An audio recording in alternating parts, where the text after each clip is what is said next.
देश दुनिया की सारी बड़ी खबरें के सामने मौजूद दोस्तों सबसे पहले सबसे बड़ी खबर को बताएंगे, जहां पर देश के पूर्व प्रधानमंत्री और कांग्रेस पार्टी के वरिष्ठ नेता मनमोहन सिंह अपनी जान तक देने को तैयार थे, लेकिन जैसे तैसे चुनाव आयोग की रक्षा करना चाहते थे। दोस्तों बताएंगे ऐसा कौन सा बड़ा खुलासा हुआ है जिसके बाद से पूरी तरीके से भारतीय जनता पार्टी के चुनाव आयोग के प्रति रवैये और दूसरी तरफ कांग्रेस पार्टी के रवैये को लेकर अब सवाल सबके सामने है। दोस्तों इसके बाद जमकर बीजेपी को एक्सपोज किया गया है। इसी के साथ में बताएंगे राम मंदिर से जुड़े मामले के बाद अब एक और मामला पहुंच रहा है कोर्ट। दोस्तों चंदा चोरी भी यहाँ पर एक बड़ा मुद्दा बन चुकी है और देश के 4 बड़े सबसे तीर्थ क्षेत्र का हिस्सा है। दोस्तों वहीं पर बीजेपी के एक बड़े नेता के द्वारा यह बयान दिया गया कि एसआईआर के अंदर मुस्लिम और यादव समाज के लोगों के वोट जमकर काटे जा रहे हैं। दोस्तों जिसे लेकर समाजवादी पार्टी भी पूरी तरीके से अलर्ट हो गई है और एक एक करके चलेंगे आज की सारी बड़ी खबरें। लेकिन उससे पहले अगर आप भी मानते हैं दोस्तों की डॉक्टर मनमोहन सिंह के प्रधानमंत्री के कार्यकाल और नरेंद्र मोदी के कार्यकाल में जमीन आसमान का अंतर है और नरेंद्र मोदी का कार्यकाल मनमोहन सिंह के सामने कहीं नहीं टिकता, तो इस वीडियो को लाइक करके लाल बटन दबाकर चैनल को सब्सक्राइब करके बेल आइकन दबाकर कमेंट बॉक्स में अपनी राय जरूर लिखा जाएगा। दोस्तों ज्यादा से ज्यादा वीडियो को शेयर कीजिएगा। चलते हैं सबसे पहले सबसे बड़ी ब्रेकिंग न्यूज अपडेट तब, जहां पर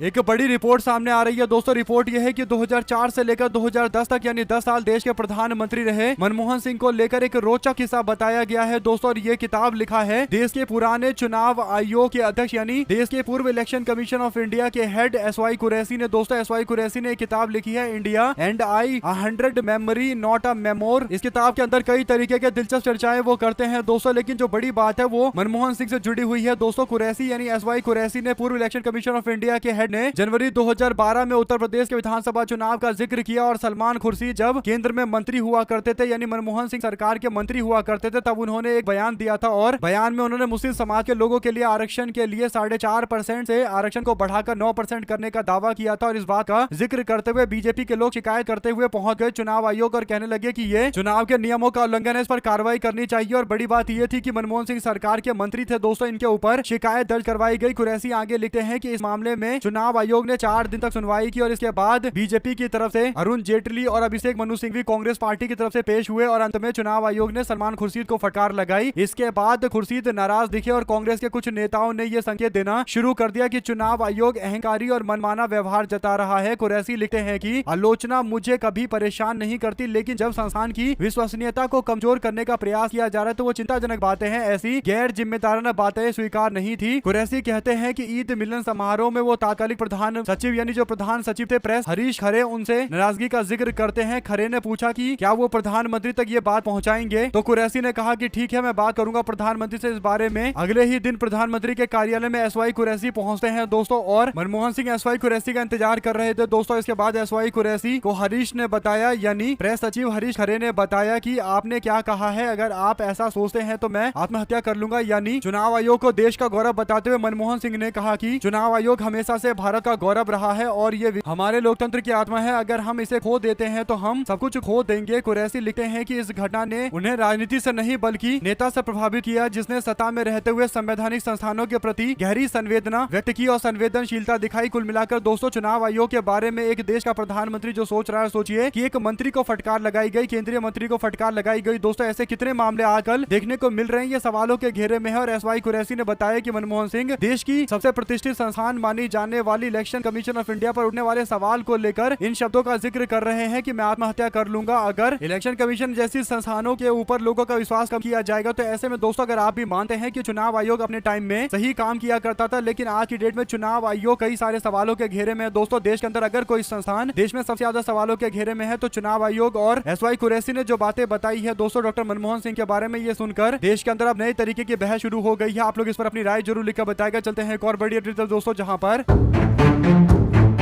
राम मंदिर के बाद कई अलग अलग क्षेत्रों से भी अब चंदा चोरी का मामला सामने आ रहा है। दोस्तों आरोप तो लगाए जा ही रहे थे, लेकिन अब धीरे धीरे करके हर जगह पर इस मामले को जोर शोर से आगे बढ़ाया जा रहा है। उत्तराखंड हाईकोर्ट ने बद्रीनाथ मंदिर में श्रद्धालुओं की थाली भेंट की गिनती के दौरान कथित वित्तीय अनियमितता के आरोप में निलंबित कर्मचारी प्रमोद नौटियाल की याचिका पर सुनवाई करते हुए राज्य सरकार और संबंधित पक्षों से अपना पक्ष रुख स्पष्ट करने को कहा। दोस्तों मामले की अगली सुनवाई 16 जुलाई को होगी। नौटियाल ने अपने निलंबन आदेश और उनके खिलाफ दर्ज FIR सरकार को हाईकोर्ट में चुनौती दी है दोस्तों, और इस मामले की सुनवाई न्यायमूर्ति आलोक मेहरा की एकल पीठ के समक्ष हुई है। याचिका के अनुसार 2 जुलाई 2026 को बद्रीनाथ मंदिर समिति को सूचना मिली थी कि मंदिर के अंदर श्रद्धालुओं के द्वारा चढ़ाई गई थाली भेंट की नगद राशि की गिनती के दौरान कथित अनियमितता की गई है और इस मामले को लेकर अब विभागीय स्तर की जांच तो की गई, लेकिन कोर्ट से इस मामले पर दखल देने के लिए बोला जा रहा है। दोस्तों सुप्रीम कोर्ट मामला पहुंच चुका है, राम मंदिर पर भी जल्द सुनवाई होने वाली है, तो देखते हैं क्या नतीजा सामने आता है दोस्तों, क्योंकि धीरे करके देश के अलग अलग मंदिरों को लेकर खासकर जो हाई प्रोफाइल मंदिर है वहां पर भ्रष्टाचार के मामले उभर कर सामने आ रहे हैं। आप लोग अपनी राय जरूर लेकर बताएगा। साथ साथ चलते हैं एक और बड़ी अपडेट दोस्तों, जहां पर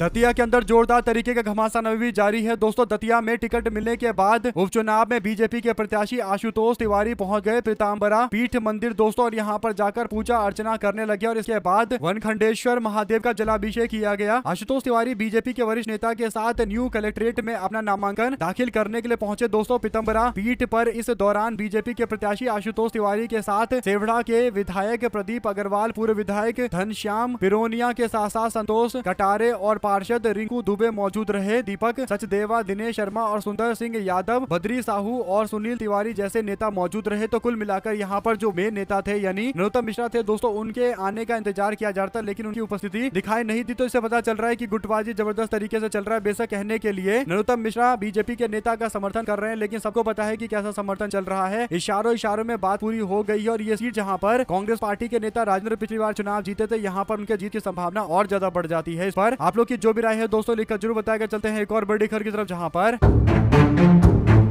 अयोध्या के अंदर चंदा चोरी का मामला इतना ज्यादा आगे बढ़ चुका है दोस्तों कि अब इंडिया गठबंधन की पार्टी अपने अपने तरीके से बीजेपी को बैकफुट पर धकेल रही है दोस्तों। अरविंद केजरीवाल और आम आदमी पार्टी ने एक के बाद एक कई दिन लगातार धार्मिक कार्यक्रम जारी रखा हुआ है दोस्तों। अरविंद केजरीवाल अब तस्वीरें साझा कर रहे हैं जहां पर वो रोहिणी के अंदर दिल्ली में भव्य सुंदर कांड का पाठ पढ़वा रहे हैं दोस्तों, यानी पाठ करवा रहे हैं। और इसके बाद कहते हैं कि आज हम सभी राम भक्तों ने ये संकल्प लिया है कि श्री राम मंदिर में डकैती करने वाले महापापियों को फांसी की सजा दिलवाकर ही दम लेंगे। यही भगवान राम का आदेश है और हमारा धर्म है। तो ऐसे में दोस्तों राम मंदिर चंदा चोरी के मामले को लेकर बीजेपी को उसी के ग्राउंड में घेरने की तैयारी चल रही है, यानी भारतीय जनता पार्टी जो धर्म के नाम पर वोट की अपील करती हुई नजर आती है दोस्तों। अब वो बीजेपी इस मामले पर चुप्पी साध कर बैठी हुई है और धीरे धीरे करके कई जगह से दबाव बनाया जाएगा। ऐसे में अगर आप भी मानते हैं कि अब टाइम आ चुका है कि विपक्ष भी पूरी तरीके से बीजेपी को उसके एजेंडे पर घेरे दोस्तों, अरविंद केजरीवाल एकदम सही कर रहे हैं। भाजपा वाले जो राम मंदिर को लेकर बड़ी बड़ी बातें करते हैं, विपक्ष कब आएगा, विपक्ष कब राम मंदिर जाएगा और राम मंदिर में जाकर रामलला के दर्शन करेगा। जब विपक्ष दर्शन करने के लिए आ रहा है तो उनको नजरबंद कर दिया जा रहा है। तो एक तरीके का खौफ तो चारों तरफ पसरा हुआ है दोस्तों। इससे पता चलता है कि ये खौफ यूं ही नहीं है, इसके पीछे बड़ा कारण ये है कि अरविंद केजरीवाल जैसे कई सारे नेता, विपक्ष के नेताओं ने बीजेपी को उसके सबसे असली हार्डकोर मुद्दे पर ही घेर लिया है, जिस पर बीजेपी के पास कोई जवाब नहीं है। आप लोग क्या प्रतिक्रिया देना चाहते हैं दोस्तों लिखकर जरूर बताएगा। वहीं पर चलते हैं एक और बड़ी खबर की तरफ, जिसमें महोबा जिले में बीजेपी के पूर्व जिला मंत्री दीपाली तिवारी का एक बड़ा बयान सोशल मीडिया पर तेजी से वायरल हो रहा है दोस्तों, जिसमें बीजेपी को कटघरे में खड़ा कर दिया गया है और विपक्ष को बड़ा मौका दे दिया गया है। दीपाली ने दावा किया है कि मतदाता सूची में नाम जोड़ने और हटाने की जिम्मेदारी उनको दी गई थी और उन्हें जो फॉर्म 7 दिए गए थे उसमें मुस्लिम और यादव समाज के लोगों के सबसे ज्यादा नाम हटाने के लिए बोला गया था। यानी भारतीय जनता पार्टी अपने लोगों से बड़ी संख्या में यादव और मुस्लिम समाज के लोगों के नाम लिस्ट से काटने की कोशिश करती हुई नजर आ रही थी दोस्तों। और ये वो दावा कर रहा है जो भारतीय जनता पार्टी का जिला मंत्री रहा है दोस्तों। ऐसे में दीपाली तिवारी के द्वारा किए जा रहे इस दावे से पता चल रहा है कि भारतीय जनता पार्टी उत्तर प्रदेश के अंदर कितना खतरनाक खेल खेल रही है दोस्तों, की बीजेपी में रहने वाले लोग इस बात का जिक्र कर रहे हैं और बता रहे हैं कि कैसे यादव समाज और मुस्लिम समाज के वोटों को जानबूझकर कमतर करने की कोशिश की जा रही है। यानी देश के अंदर फिर एक चुनाव को किसी भी तरीके से अपने पक्ष में करने की कोशिश की जा रही है और बीजेपी का नेता इस बात का दावा कर रहा है। तो इस पर चुनाव आयोग के द्वारा नोटिस भेजकर जवाब मांगना चाहिए ताकि पता चले कि उनके पास क्या क्या सबूत है। कुल मिलाकर दोस्तों इस मामले पर एक बात जो तय दिखाई दे रही है वो ये कि फॉर्म 7 का इस्तेमाल करके यादव और मुस्लिम समाज के लोगों के नाम काटे जा रहे हैं और ये बीजेपी का व्यक्ति ही एक्सपोज कर रहा है भाजपा को दोस्तों। साथ साथ मध्य प्रदेश कांग्रेस पार्टी के अध्यक्ष जीतू पटवारी की तरफ से एक लेटर लिखा गया मुख्यमंत्री को दोस्तों, और मुख्यमंत्री को लेटर लिखते हुए यानी पत्र लिखते हुए उन्होंने कहा कि मध्य प्रदेश के अंदर हुए चावल एथेनॉल घोटाले ने पूरे देश का ध्यान मध्य प्रदेश की ओर खींचा है। राष्ट्रीय स्तर पर यह मामला चर्चा का विषय बन चुका है और इसे प्रदेश की छवि और ज्यादा गंभीर आघात से जूझ रही है। और जिस अन्न पर गरीबों का अधिकार था, जिस व्यवस्था पर किसानों का विश्वास विश्वास था, जिस शासन पर प्रदेश की जनता ने विश्वास किया था, आज वही व्यवस्था गंभीर सवालों के घेरे में है। यह स्थिति न केवल चिंताजनक है बल्कि शासन की कार्य प्रणाली पर भी प्रश्न चिन्ह खड़ी करती है। यदि आपकी सरकार के पास छिपाने के लिए कुछ नहीं है तो फिर सच सामने आने से कैसा डर? पारदर्शिता और जवाबदेही से लोकतंत्र की नींव नहीं होती है और कमजोर नहीं होती है, और ऐसे मामलों में स्पष्टता लाना सरकार की प्राथमिक जिम्मेदारी है। इसके बाद उन्होंने कहा कि मैं मांग करता हूं कि सरकार इस पूरे मामले पर उच्च स्तरीय, निष्पक्ष और समयबद्ध जांच करवाए ताकि सच्चाई सबके सामने आए। दूसरा यह है कि जांच पूरी तरीके से संबंधित अधिकारी और जिम्मेदार व्यक्ति तक होनी चाहिए ताकि जवाब को सुनिश्चित किया जाए। अब देखते हैं मुख्यमंत्री मोहन यादव कोई जांच कराएंगे या नहीं कराएंगे दोस्तों, क्योंकि खुद जांचों के घेरे में आ गए थे। ऐसे में मोहन यादव से अब ये उम्मीद करना कि वो जांच पड़ताल अच्छे तरीके से कराएंगे काफी बड़ी बेईमानी कही जा सकती है। आप लोग इस पर जो भी राय देना चाहते हैं दोस्तों लिखकर जरूर बताएगा। साथ साथ चलते हैं एक और बड़ी अपडेट तरफ, जहां पर बीजेपी के नेता और IT सेल के हेड अमित मालवीय और अरविंद केजरीवाल में बहस छिड़ गई। दोस्तों हुआ ये कि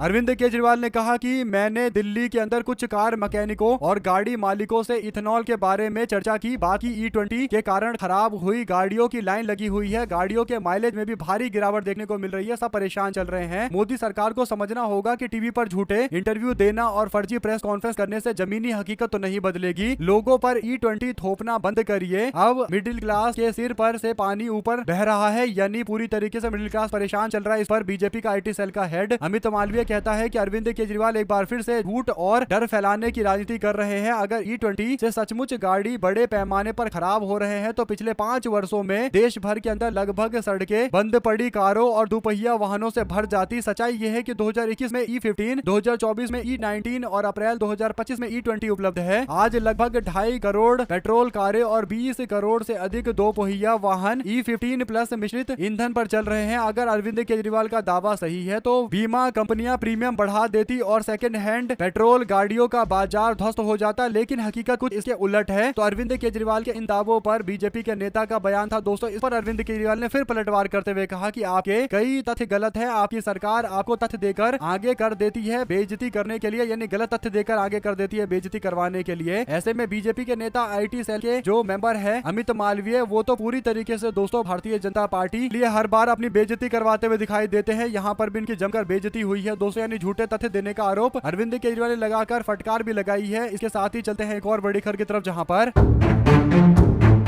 कांग्रेस पार्टी ने युवा नेता और राज्यसभा के सांसद इमरान प्रताप गढ़ी को जगह जगह पर पार्टी के बीच में अवेयरनेस फैलाने के लिए आगे किया है दोस्तों। यानी पार्टी के नेता राहुल गांधी जो छात्रों का संवाद करने जा रहे हैं, एक वो कर भी चुके हैं और बाकी 3 और करेंगे। तो इस बारे में लोगों के बीच में अवेयरनेस प्रोग्राम फैलाने को लेकर एक तैयारी चल रही है, जिस अवेयरनेस प्रोग्राम को देखा जा सकता है कि छत्तीसगढ़ के अंदर बिलासपुर में आयोजित किया गया है दोस्तों। कार्यक्रम की शुरुआत नीट पेपर लीक प्रकरण के बाद आत्महत्या करने वाले 21 छात्रों को श्रद्धांजलि अर्पित करते हुए की गई है दोस्तों। इसके बाद विपक्ष के नेता राहुल गांधी के वीडियो संदेश के माध्यम से छात्र संवाद का शुभारंभ हुआ है। देश भर में इमरान प्रतापगढ़ी लगातार छात्रों के बीच पहुंचकर संवाद कर रहे हैं। यह अभियान युवाओं की उम्मीदों और संघर्षों और अधिकारियों को राष्ट्रीय मंच तक पहुंचाने का एक बड़ा प्रयास है। तो और इस प्रयास में काफी बड़ा योगदान कांग्रेस पार्टी के कई सारे नेता निभा रहे हैं, जिसमें इमरान प्रतापगढ़ी की भूमिका सबके सामने है। आप लोग क्या राय देना चाहते हैं दोस्तों? अगर आप भी मानते हैं कि कहीं ना कहीं कांग्रेस पार्टी को युवाओं से जुड़े इस मुद्दे को और जोर शोर से और मजबूती के साथ उठाना चाहिए। ये मुद्दा आम जनता के जीवन मरण से जुड़ा हुआ मामला है, जिसे हल्के में कतई नहीं लिया जा सकता। साथ चलते हैं एक और बड़ी खबर की तरफ दोस्तों, जिसमें 2029 का चुनाव वन नेशन वन इलेक्शन वाला होगा, यानी एक देश में सभी जगह पर एक साथ चुनाव कराने की जो मुहिम चल रही है वो 2029 के अंदर लागू की जा सकती है। इसकी जानकारी खुद JPC के चेयरमैन ने दी है दोस्तों। JPC के चेयरमैन ने कहा कि one nation one election reality बनने जा रही है 2029 के चुनाव को लेकर। ऐसे में ONOE सबसे ज्यादा खतरनाक भारतीय जनता पार्टी के लिए है दोस्तों, क्योंकि 2024 के चुनाव में बीजेपी को जनता ने तगड़ा झटका दिया। तो इसके बाद बीजेपी को अलग अलग कई सारे और चुनाव मिले जहां पर ये उभर कर आने की कोशिश करने लगे। लेकिन अगर वन नेशन वन इलेक्शन होता है और 2029 के अंदर 2024 रिपीट हो जाता है तो भाजपा की सरकार हमेशा हमेशा के लिए चली जाएगी। एक तरीके से दोस्तों स्थिति यह है कि एक ही मौका दिया जाएगा चुनाव में। तो आप लोग क्या कुछ राय देना चाहते हैं? अगर आप भी मानते हैं कि ये जो दावा कर रहे हैं कि बीजेपी के लिए तगड़ा झटका, ये एक तरीके से सही भी है, क्योंकि विपक्ष को भी एक ही बार एफर्ट मारना पड़ेगा और उसी में बीजेपी की सरकार पलटकर पूरी तरीके से रख दी जाएगी। दोस्तों इस पर अपनी राय जरूर लिखकर बताएगा। साथ साथ चलते हैं एक और बड़ी खबर की तरफ, जहां पर लोगों ने कहा कि पेट्रोल का दाम देश के अंदर बिना किसी टैक्स के 50 रुपए है और एथेनॉल का दाम 85 रुपए है बिना किसी टैक्स के। यानी एथेनॉल जो है भारत के अंदर वो ज्यादा महंगा है पेट्रोल से। यानी एथेनॉल से एक तो गाड़ी की माइलेज डैमेज हो रही है और सरकार के पास कोई प्रूफ नहीं है कि एथेनॉल से नुकसान नहीं हो रहा। यहाँ तक कि एथेनॉल पेट्रोल से ज्यादा महंगा है, तो सरकार आखिर ये एथेनॉल को बढ़ावा दे कैसे रही है। तो इस पर अमित खिलोर कहते हैं कि मैंने भी रेट चेक किया है, बिना टैक्स के 50-55 के आसपास का पड़ रहा है। पेट्रोल 80 रुपए तक एथेनॉल पड़ता है। एथेनॉल मिलने से एक्चुअली में पेट्रोल महंगा हो जाता है, यानी उल्टा एथेनॉल का दाम ज्यादा है पेट्रोल की तुलना में दोस्तों। और सच में फंस गए गडकरी जी, लालच में लगवा दिए पूरी दुनिया के। कुल मिलाकर दोस्तों हकीकत यही है, हर तरीके से एथेनॉल वाले इस मामले को लेकर भारतीय जनता पार्टी बैकफुट पर है दोस्तों। लेकिन बार बार आकर नितिन गडकरी इसे जस्टिफाई करते हैं, यानी न्याय संगत बताने की कोशिश करते हैं और इसके बाद लोगों का गुस्सा और ज्यादा बढ़ता है दोस्तों। जिन लोगों ने इतनी मेहनत से पैसे कमा कर गाड़ियां खरीदी है, उनके गाड़ियों में जब E20 जाता है तो सोचे कितना ज्यादा मेंटल प्रेशर होता है दोस्तों। ऐसे में आप लोग अपनी राय जरूर लिखकर बताएगा। इस मामले पर चलते हैं एक और बड़ी खबर की तरफ, जिसमें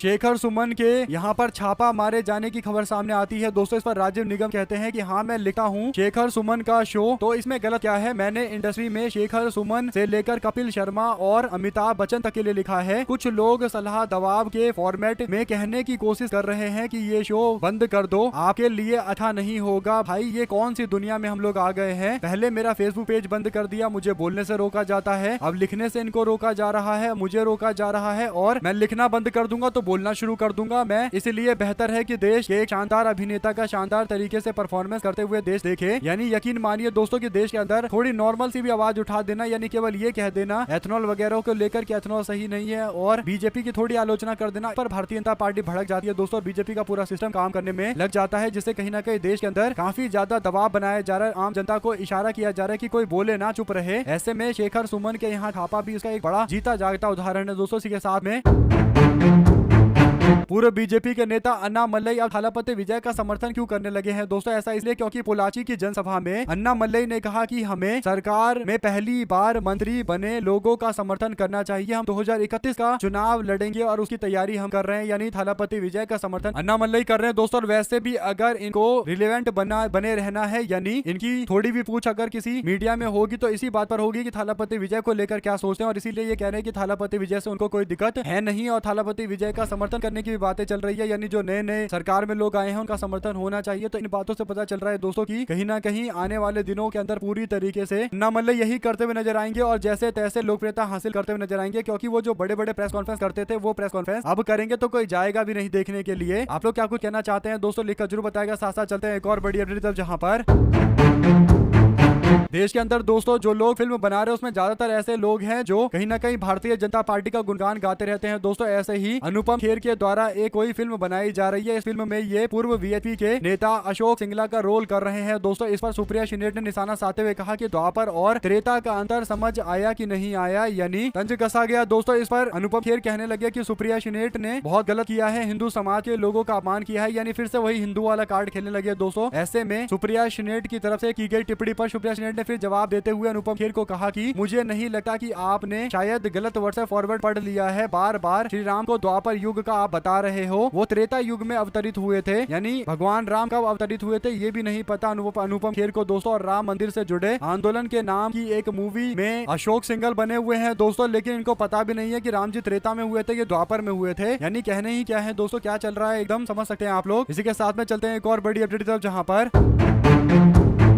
चंदा चोरी के मामले को लेकर कांग्रेस पार्टी ने देश भर के अंदर जोरदार तरीके का प्रेस कॉन्फ्रेंस किया दोस्तों। और कांग्रेस पार्टी ने चंदा चोरी को जोर शोर से उठाया और अयोध्या में भगवान राम के मंदिर के चंदा चोरी का घिनौना कृत राम भक्तों के साथ बहुत बड़ा ठल है। अब तक सारे रुझान कह रहे हैं कि एसआईटी का इस्तेमाल करके प्रधानमंत्री नरेंद्र मोदी, बीजेपी, आरएसएस के शीर्ष नेतृत्व ने इस चोरी के लिए जिम्मेदार अपने खास लोगों को सेफ एग्जिट दे दिया। उत्तर प्रदेश पुलिस की कार्रवाई भी इस काले खेल के असली सूत्रधारों को बचाने की कोशिश ही साबित हुई है। इस मुद्दे को लेकर पिछले 3 दिनों में कांग्रेस पार्टी के नेताओं ने देश भर के 48 पत्रकार वार्ता कर प्रधानमंत्री से इस चोरी कांड पर उनका मौन तोड़ने की मांगी है। इससे पहले भी एआईसीसी के कई दिल्ली कार्यालय में इस मुद्दे पर 26 से 9 जुलाई तक 8 पत्रकार वार्ताएं कर प्रधानमंत्री जी से जवाब मांगा गया था। चाहे प्रधानमंत्री मोदी, आरएसएस और बीजेपी जितनी भी कोशिश कर ले, कांग्रेस पार्टी के करोड़ों रुपए की आशा पर चोट करने वाले अयोध्या के भगवान श्री राम मंदिर में चंदा चोरी के इस विश्वासघात पर प्रधानमंत्री नरेंद्र मोदी को जवाबदेही के लिए मजबूर करके करके ही दम लेगी। तो ऐसे में आपकी क्या राय है दोस्तों, क्या प्रतिक्रिया इस पूरे मामले पर लिखकर जरूर बताएगा। साथ साथ चलते हैं एक और बिग न्यूज अपडेट की तरफ दोस्तों, जहां पर पंजाब विधानसभा चुनाव से पहले भारतीय जनता पार्टी ने राज्य में संगठन और जनाधार मजबूत करने और रणनीति इस मामले को लेकर तेज कर दी है दोस्तों। प्रधानमंत्री नरेंद्र मोदी का 17 जुलाई को प्रस्तावित दौरा इसी रणनीति का एक अहम हिस्सा माना जा रहा है। ऐसे में नरेंद्र मोदी और भारतीय जनता पार्टी के पंजाब की तैयारियों को लेकर जो बातें, जो मीडिया में रिपोर्टें चल रही है दोस्तों, उस रिपोर्टों से एक बात से पता चल रहा है कि कहीं ना कहीं बीजेपी को लगता है कि वो पंजाब के अंदर अच्छी स्थिति में आ सकते हैं, लेकिन पंजाब की जनता बीजेपी को पसंद नहीं करती, ये भी सच है। ऐसे में देखना होगा कि पंजाब के अंदर भाजपा वाले जो पूरी ताकत लगा रहे हैं और आम आदमी पार्टी और बीजेपी के बीच में मुकाबला बनाने की कोशिश की जा रही है दोस्तों, लेकिन सबको पता है कि असली लड़ाई बीजेपी और कांग्रेस पार्टी के बीच में है, डंके की चोट पर है, और इसीलिए कांग्रेस पार्टी की एकजुटता राज्य के अंदर सत्ता परिवर्तन कर सकती है, आम आदमी पार्टी को झटका दे सकती है। तो आम आदमी पार्टी बीजेपी को प्रमोट करने की कोशिश कर रही है। तो ऐसे में आप लोग की जो भी राय है लिखकर जरूर बताएगा। ज्यादा से ज्यादा वीडियो को शेयर कीजिए।